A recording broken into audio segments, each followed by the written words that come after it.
د ایمرجنګ ایشیا کپ سیمی فائنل دي جی دواړه سیمی فائنل اومنن دي چې یو پکې د پاکستان سیمی فائنل هم دي د پاکستان سیمی فائنل چا سره دي د انډیا سیمی فائنل چا سره دي او فائنل ته بسو کوالیفای کیږي سټیم به شروع کیږي د پاکستان سیمی فائنل سټیم به شروع کیږي د انډیا سیمی فائنل مکمل تفصیلی در سره شریکوم تاسو ته معلومه وي چې رایزنګ سٹار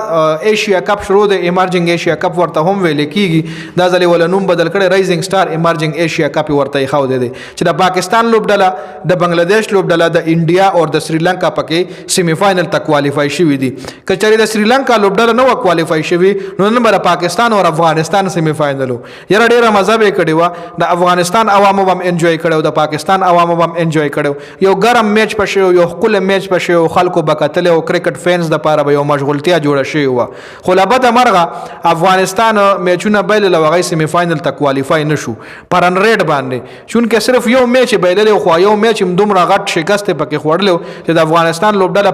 په اته او یا رنزونو باندې وټ شوی و نو د هغه غټ شکست په وجه باندې رن ریټ د افغانستان ډیر زیات غورځیدل نو افغانستان سیمی فائنل ته کوالیفای نشو کوالیفای سریلانکا شو چونکه پوینټس د دواړو سلور پوینټس دي د سریلانکا هم سلور پوینټس د بنگلاديش هم سلور پوینټس او د افغانستان هم سلور پوینټس د درې ور لوبډلو سلور پوینټس دي خو افغانستان او سریلانکا ځکه سریلانکا او بنگلاديش ځکه سیمی فائنل ته کوالیفای شو چې دای رن ریټ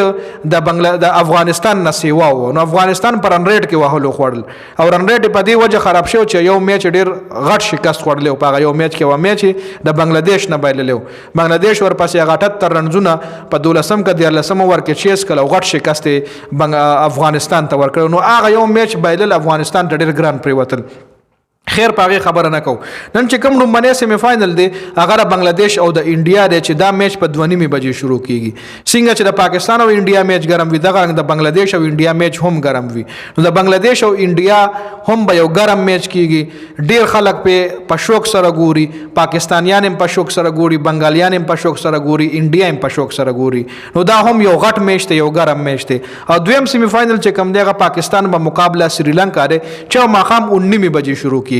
نو دغه میچ هم اهم دی اوس که پاکستان او انډیا سیمی فائنل وګټل نو پاکستان او انډیا به یو ځل بیا په فائنل کې یو بل ته مخامخ کیږي په ایشیا کپ کې هم کم اوس ایشیا کپ ختم شو پای کې د پاکستان او انډیا فائنل راغلو چې پاکستان ګټلو خو حارث روف په ډیر خراب بالینګ وکړو 3.2 ورکه 50 رن ورکړو تاسو له معلومه پاغه مونږ ډیر بحثونه کړی خیر پاغه دلته خبره نه کو